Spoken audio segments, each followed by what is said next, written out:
we saw that monopoly is a price setter, which means it has significant market power to set its own price. One of the things that we see in monopoly is a behavior of price discrimination. What is price discrimination? Well, price discrimination is where a firm sells the same product to different consumers at different prices, even though production costs are the same. So, when the production costs are the same and the consumers are charged different prices, clearly this form of price charging or price setting can be very profitable for the firm, leading to much higher profits than, let's say, a single price monopolist or a monopolist that does not practice price discrimination. There are three forms of price discrimination. The first form of price discrimination is called first degree price discrimination. This is the price discrimination which occurs when the monopolist is able to charge each individual consumers the maximum amount they are prepared to pay for a product. In other words, what they are willing to pay. A good example of this could be individual with spare tickets for major sellout concerts and cricket, let's say, matches will try to bargain with potential buyers to try to estimate the maximum amount they are prepared to pay. If first degree price discrimination is successful, then we can say what consumers are willing to pay is what they actually pay, and therefore the whole consumer surplus will be eliminated. Let's see first degree price discrimination through a diagram. So if I draw a demand curve and I say the consumer can charge $5 for 5 units, that's called no discrimination, because each consumer will be charged $5 per unit, and therefore the producer will make a total revenue of price times quantity, or $25. Now, if second scenario can be if a producer is doing what we call first degree price discrimination. In that case, let's say the first consumer who walks in, the producer decides to charge a price of $9. For the second consumer, let's say the producer decides to charge $8.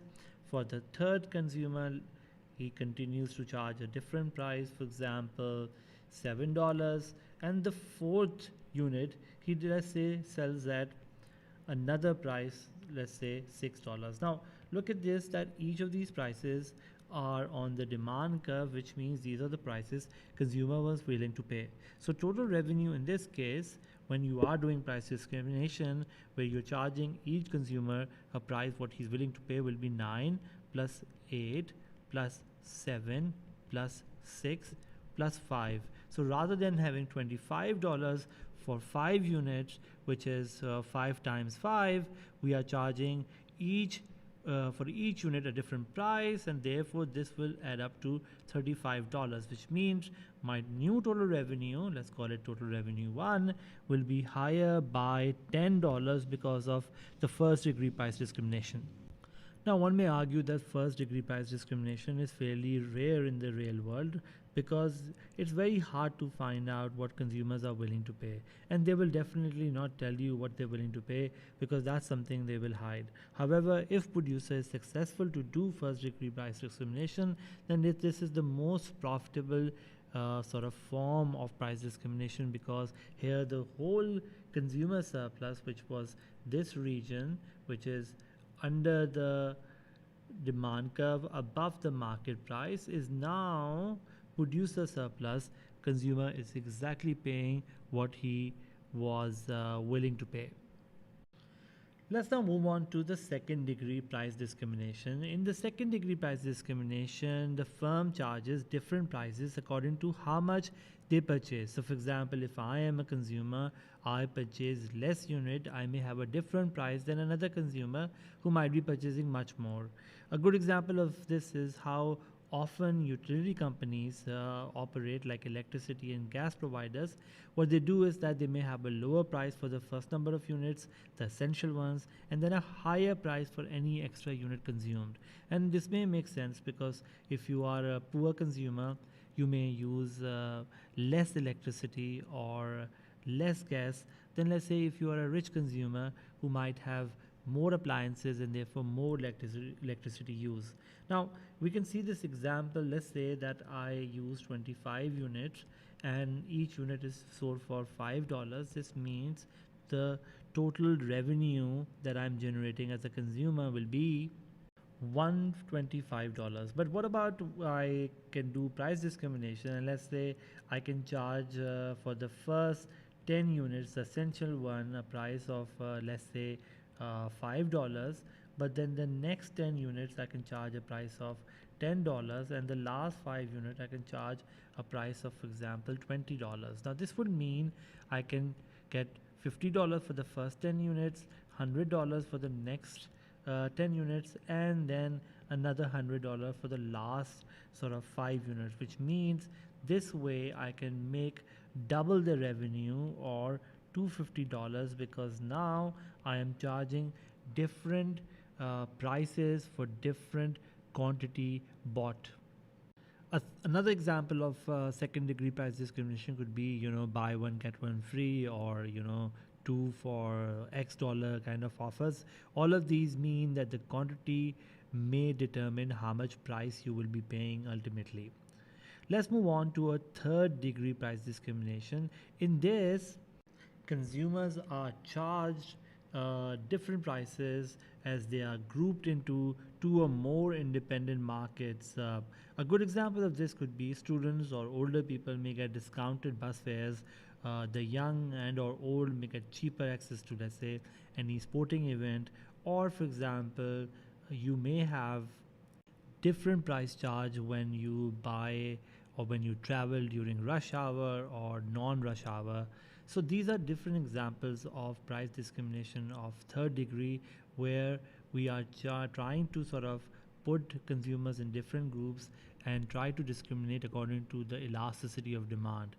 Clearly, those with inelastic demand will have higher willingness to pay and therefore will pay a higher price, while those with higher elasticity of demand will have a lower willingness to pay and therefore will be charged a lower price.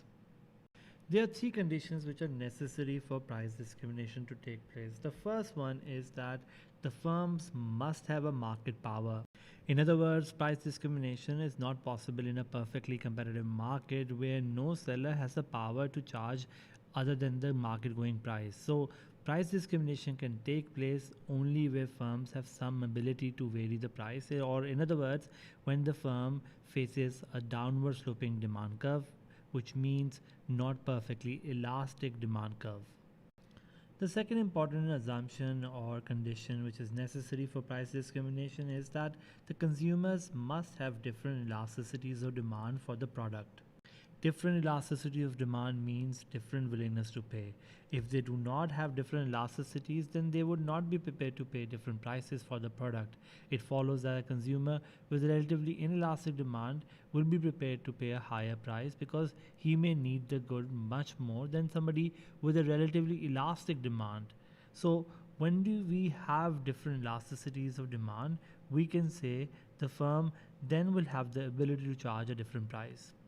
The last condition necessary for price discrimination is the idea that price discrimination will only be possible if producer must be able to separate the consumers so that they are not able to buy the product and then sell it to another consumer. In other words, if the consumers could easily resell the product, then price discrimination would not be possible, because then the consumer would engage in something called arbitrage. In other words, the group of consumers who qualified for the low price could buy up the product and then turn a profit by reselling it to consumers in other segments of the market. So for example, let's say in one neighborhood the price is for $5, and in the more affluent neighborhood the price is for $10. So somebody can buy the product for $5 and then go to the other market where the good is sold for $10 and sell it for $7, and make it difficult for the monopolist to discriminate. So this would mean that the firm will no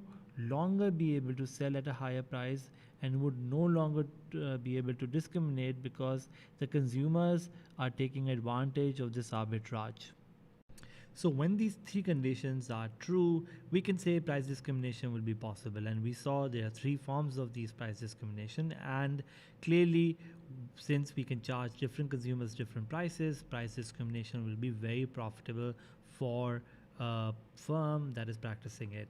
Now, in the next video, we'll talk about some of the consequences of price discrimination.